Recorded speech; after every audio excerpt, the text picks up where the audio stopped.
Susan Lutzon's streak ends. All My Children debuted in 1970 with Susan Lucci as Erica Kane, her first win in 19 nominations. Susan Lucci still draws attention in her 70s. Slim figure, smooth skin, and confident stride in a black dress. She uploaded a bikini photo on Instagram in St. Barth. Press dubbed it an ageless body. What has she done to time? Susan Lucci fainted holding her chest in an upmarket shop days later. Breathing irregularly, her heart seemed broken. A few more minutes, and she would never have told anyone what occurred. She earned over $1 million a year and was mocked by the public. She served as the most powerful figure on American television, associated with a legendary persona for almost 4 decades. 19 Emmys suggested. 19 times she left empty-handed. Her name became a symbol for those who never won. Susan Lucci survived. She persisted. On the 20th night, when her name was announced to a standing ovation, she didn't hear anything because she was so used to not being chosen. While Helmut Huber watched from behind the camera, she performed intimate moments in front of millions as America's most alluring woman.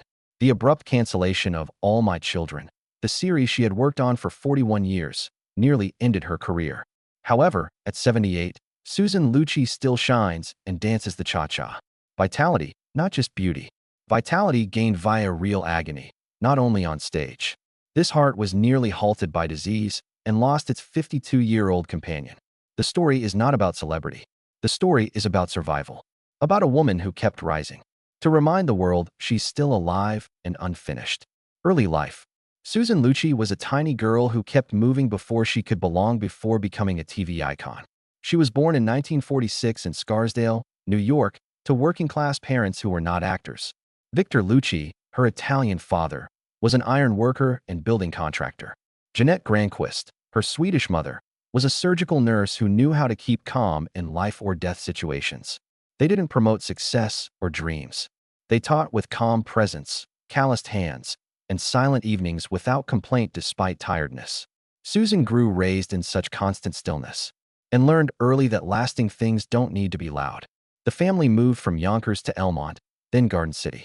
Susan tried not to stand out, but never lost herself in the crowd with each school transfer. No one taught her adaptability. She learned it by being honest and unassuming. After graduating from Garden City High School, Susan selected acting at Marymount College, surprising everyone. In her family, no one had performed. Susan took that road as if the spotlight had summoned her long before anyone switched the switch. Later, she said something that appeared light but stuck with the listener. I didn't need fame. I just wanted to stand somewhere and be true to myself. And perhaps it was from those nameless years that Susan gained the strength to stand on a single name, when the world finally began to call it early career. But before the first applause ever came, Susan had already walked a long, quiet, and nearly invisible path in the most literal sense. She began like hundreds of young women in late 1960s New York, standing in casting lines, landing roles no one would ever remember. An uncredited extra in Goodbye, Columbus, 1969. A small part in me, Natalie, enough to appear, but not enough to exist. Susan once said that in those early years, my name only showed up on the attendance sheet, not on the screen. She showed up in a few episodes of The Doctors. Love is a many-splendored thing, but no matter how hard she worked, she slipped through the cracks, overshadowed by dozens of faces with more favor. In Hollywood, beauty wasn't enough, and being polite was never an advantage. Until one day in 1970, when she walked into an audition room at ABC, a role was being passed over by nearly every actress. Because the character was too risky. A young woman, already divorced, calculating, manipulative, and unapologetically ambitious. No one wanted to tie their career to the image of a daytime vamp. But Susan was different. She wasn't afraid of being hated. She was only afraid of not having the chance to show what she could do. And that's how Erica Kane was born. Not because Hollywood needed a new icon, but because no one else dared to take the role. Except Susan Lucci. A career breakthrough. Erica Kane wasn't just an icon. She was a mystery that made audiences both furious and unable to look away. The character was seductive, cunning, proud, yet beneath the surface lay the quiet wounds of a woman desperate to be loved. Many critics would later say, Erica marked a turning point when daytime television dared, for the first time, to portray a woman who was not meek, not sacrificial, but complex, ambitious, and powerful in her own right. Susan Lucci breathed life into that role with an intensity few could match. working 12 to 15 hours a day, every day, for 41 uninterrupted years. That workload rivaled major film series, only without any off-seasons. The cost? Viewers gradually stopped seeing Susan. They only saw Erica, and more bitter still, over 2 decades she was nominated 19 times for the Daytime Emmy and lost every single one. The name Susan Lucci became a cultural phenomenon, not for winning, but for never winning. Saturday Night Live spoofed her, letting a trophy slip from her grasp. The New York Times called it the tragedy of daytime television. Her name became tied to the phrase forever, the runner, up, and still she never left the role. Until one night in 1999, when Shamar Moore stepped on stage, opened the envelope, and said, "The streak is over." Just 6 words. But they marked the peak of a 41-year climb. Susan recalled, she didn't even hear her name. She only saw Rosie O'Donnell lean down to hand her a purse, saw her husband Helmut's teary eyes, and saw the entire room rise in applause. She stepped forward, trembling. "I'd rehearsed my speech in my head for 19 years and remembered none of it." It wasn't just a night of triumph. It was a testament to extraordinary perseverance. But Susan's career didn't end there. When All My Children concluded in 2011, she refused to become a former daytime TV star. She kept going, took on Mafia Princess, playing a mob boss's daughter with biting wit, transformed into a cunning socialite in Devious Maids, earning praise from critics, hosted the crime series Deadly Affairs, and even danced the cha-cha on Dancing with the Stars, with a fractured foot. Later, she appeared in the film Joy and lent her voice to the animated hit Ralph Breaks the Internet, a living definition of an artist who stays busy without chasing the spotlight. This wasn't just a story of perseverance. It was a conscious choice to stay true to the craft, regardless of bias, rejection, or age. Susan Lucci didn't need a new role with a new name. She just needed to stay on stage, with a heart still beating and eyes still burning. And strangely, that triumphant night in 1999 exposed a deeper irony. Even after becoming a national icon, Susan Lucci was never fully embraced by mainstream Hollywood. She wasn't invited to the Oscars. She wasn't cast in major feature films. To many directors, Susan remained a daytime television star, a label boxed into the word popular, never quite artistic enough. For many years afterwards, she received numerous invitations, talk shows, guest appearances, supporting roles, but no one dared to offer her a part that might lead to an Oscar. Susan didn't complain. She chose to remain where she didn't need permission to matter, where the audience still waited for her every single day. Loyal not only to the soap opera format, Susan Lucci also ventured into other genres, taking on gritty roles that were often overlooked by the public. In E.B. 1995, a modern take on A Christmas Carol, she played a cold-hearted businesswoman haunted by 3 ghosts on Christmas Eve. It was a role rich in depth, no longer the scheming woman in pursuit of love, but one frozen by childhood pain. Before that, she had left her mark in French Silk, Seduced and Betrayed, Blood on Her Hands, films that proved she wasn't afraid of stepping into darker, less likable, even off-putting characters. Notably, in 1990, Susan Lucci hosted Saturday Night Live, a moment widely regarded as the cultural legitimization of her image in popular culture. On the SNL stage, Susan made fun of herself, directly confronting the very stereotype that had shadowed her for years. And in that moment, she earned a new kind of affection from viewers who had only ever known her under the glow of daytime lights. Personal life and marriage. When the stage lights dimmed, when the applause faded, there was always one man standing quietly behind Susan Lucci, ready to catch her. His name was Helmut Huber. They met when she was just 17 and working a summer job. Helmut, an Austrian-born man, 13 years her senior, was too mature, too serious to be easily accepted. Her family disapproved, and when Susan became engaged to another young man, Helmut still showed up at the engagement party itself. Sitting across from her the entire evening, Helmut leaned towards Susan's mother and whispered, "This won't last." A few months later, Susan broke off the engagement. Helmut called, inviting her to breakfast, then lunch, then dinner, all on the same day. 3 months later, he proposed, and she said yes. They married in 1969 and never left each other's side for the next 53 years. To the media, Susan Lucci was the woman who had kissed hundreds of men on screen, spoken sultry lines, and locked eyes with her co-stars in romantic scenes. But behind all that, there was Helmut, the manager, the agent, the lover, and the man who reminded her to eat dinner on time. Susan once said candidly in an interview, "If I were him, I couldn't bear watching my wife get romantic with a different man every day. But Helmut was different. He understood. He remained silent. He protected the private space that allowed Susan to live her passion. No jealousy, no control, just presence, like a mountain that never needed explaining. They had 2 children, Liza Huber and Andreas. Liza would later follow in her mother's footsteps into acting. But Susan once confessed, being a mother on TV is easy. Being a mother at home is hard. She carried the guilt of missing first school days, midnight fevers, school competitions, but she never hid it and never made excuses. She simply tried to come back whenever she could. In 2022, Helmut passed away at the age of 84. Susan didn't mourn publicly on social media, didn't hold a grand funeral. She only said one thing. If he hadn't been so wonderful, this would have been easier. What few people mention is that Helmut wasn't just her husband. He was the only one who ever held on to Susan. When all of America saw only Erica, as the media increasingly fused her with the character, the seductress, the schemer, the master manipulator of men, Helmut was the only one who never confused the two. He was her manager. He scheduled meetings, negotiated contracts, protected her career. But he was also the one who timed her meals, reminded her to rest, and knew when to quietly disappear so Susan could simply be herself. In a world of flashbulbs and scandal, he chose to say little, so that Susan never felt pressured to live as a flawless image. When reporters constantly asked, "Do you get jealous watching your wife kiss hundreds of men on screen?" Helmut would simply smile. "I don't love Erica Kane.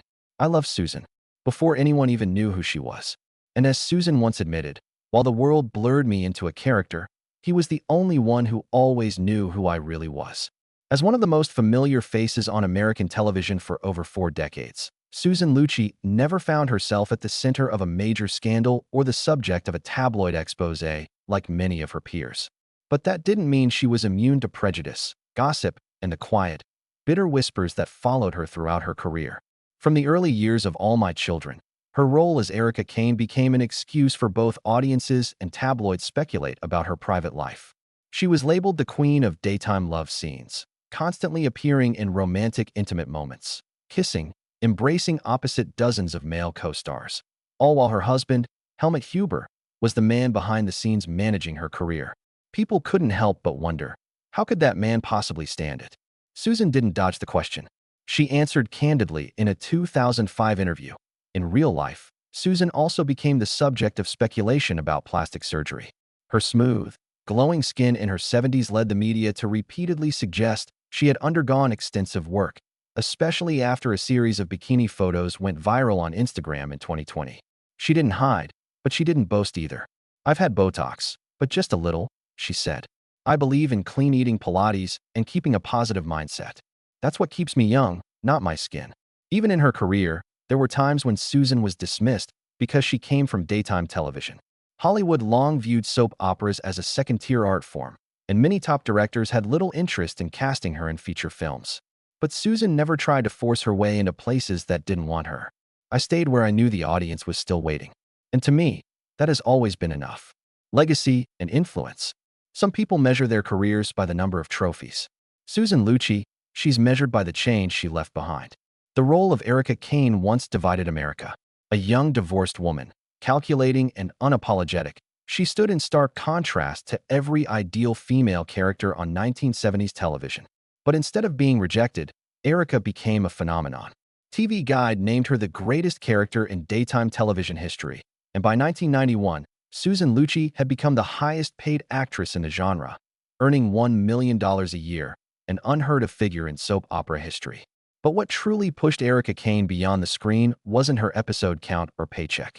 It was the fact that she embodied a generation of women no longer willing to ask for permission to live by instinct. Erica loved whom she wanted, divorced when she needed to, took risks, failed, paid the price, but never apologized for wanting happiness. At a time when TV only allowed women to be sweet, proper, and waiting to be loved, Erica Kane and Susan Lucci flung open the door for the right to be imperfect. She didn't speak about feminism. She became it. When shows like All My Children were dismissed as television trash, few realized that characters like Erica Kane had paved the way for an entire generation of complex, sharp-edged, and more honest women on American screens. From Brie Van de Kamp in Desperate Housewives to Olivia Pope in Scandal and Miranda in Sex and the City, Each was a layered, flawed female character, things 1970s television never dared to portray until Erica Kane arrived. Susan Lucci didn't write a feminist manifesto. She simply became a woman who never apologized for her desires or her mistakes. And by existing in that role, she shattered the old expectations of what a female character was allowed to be. When Erica left the airwaves in 2011, many assumed her influence would fade. But Susan didn't stop. She returned in Devious Maids as a sharp, witty matriarch, became a fan favorite on Dancing with the Stars, and emerged in public campaigns, speaking about heart health, grief, and resilience not through lectures, but through the life she lived. Once mocked throughout Hollywood as the Susan Lucci of the Emmys, she became a role model, even to those who had once laughed at her. She used to be the punchline. Now she's the proof. No one laughs anymore. They listen. And in 2023, when Susan Lucci stepped onto the stage to receive the Daytime Emmy Lifetime Achievement Award, no one was holding their breath to see if her name would be called. No one questioned it. All that remained was love and recognition. Present life, a living legacy, doesn't remain on stage. It keeps moving alongside the one who created it. And Susan Lucci has never slowed her pace. At 78, she doesn't live off past glories. She doesn't frame her youth in pictures or rely on old titles. She chooses to keep going, not to prove anything to anyone, but because she knows her heart still has a reason to beat. That heart nearly stopped in 2018 when Susan collapsed inside a boutique, feeling as if an elephant was sitting on my chest. Doctors called it a widowmaker, a heart attack so severe it often kills within minutes. But she survived. And instead of retreating to rest, Susan stepped forward, shared her story, and became a national ambassador for the American Heart Association. She didn't just show up at events. She spoke out. She campaigned. She helped American women understand that putting themselves on the priority list isn't selfish, it's survival. At the Red Dress Gala in early 2025, she gave a speech, helped raise over $100,000, and was honored with the Voice of the Mission Award, a recognition not just for surviving, but for daring to speak up to save others. And when it comes to style, Susan Lucci is still Susan Lucci. At New York Fashion Week, she stepped out in an emerald gown by Dennis Basso.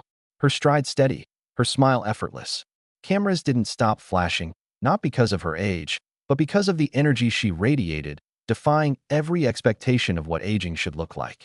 Her doctor says she has the heart of a 20-year-old thanks to her continued Pilates routine, clean eating, low-sugar diet, and joyful spirit. She still sleeps every night wearing the soft socks helmet once bought her as a way to stay connected to the man she lost. In March 2025, she returned to the stage in the play, My First Ex-Husband. No need for a leading role, no need for grandeur, just presence. Backstage, she playfully splashed water at host Michael Strawn to demonstrate a scene, making the crew burst into laughter. She still has her quirks, always puts on her left shoe first and never eats before going on stage, her private ritual to summon that old feeling of hunger for the craft. In April 2025, Susan Lucci announced the upcoming release of her second memoir, La Lucci. Due out in early 2026, a book she describes as a chapter of life no one's ever seen. Love, rebirth, and wounds that never fully healed. On Instagram, she doesn't glamorize the past or dwell on grief. She shares Pilates shots, clean meals, soft quotes, and positivity that needs no hashtag. No one expects her to keep shining, but she does. Without apology, without asking to be understood. And when asked at this age what still makes her feel relevant, Susan simply smiles and says, "As long as I'm alive, I'll tell how I survived. Because if it helps save even one other person, then I know I still have a reason to be here." Susan Lucci is not the woman who triumphed after 19 losses. She's the woman who never broke because of them. She didn't rebel. She didn't complain. She didn't walk away. She simply continued, as if nothing could stop her from showing up for the world fully unapologetically. From a little Italian-Swedish girl who had to constantly switch schools to adapt, to a woman mocked nationwide for never winning the award, Susan Lucci has known nearly every kind of loneliness a star can face. But instead of letting that loneliness harden her heart, she turned it into fuel. She stood up, again and again, not to prove something to others, but because she never allowed herself to stop. If there's a single moment that defines Susan Lucci, it's not the night she held the Emmy, not the viral bikini photo in her 70s, not even the legendary role she carried for 41 years. It's that moment in 2025 when she stepped onto the stage. Her heart once nearly stopped, her stride still steady, her voice still clear, and softly said the words that made the room fall silent. If I'm still alive, I'll keep telling how I survived. Because if that saves even one other person, then I know I still have a reason to exist. Perhaps that is her greatest legacy. Not the accolades, not the numbers, but the unwavering will of a woman who never stepped back, even when her legs trembled on the red carpet. Do you remember the first time you saw Susan Lucci on screen? Was there a moment of hers that made you tear up or laugh out loud? Or perhaps something about her that made you reflect on yourself? Share it in the comments below. And if you believe this journey deserves to be shared, don't forget to hit like, subscribe, and turn on notifications so you won't miss the next inspiring story. Thank you for staying with us until the very end. And remember, as long as you are alive, it means you still have a reason to keep going, just like Susan Lucci.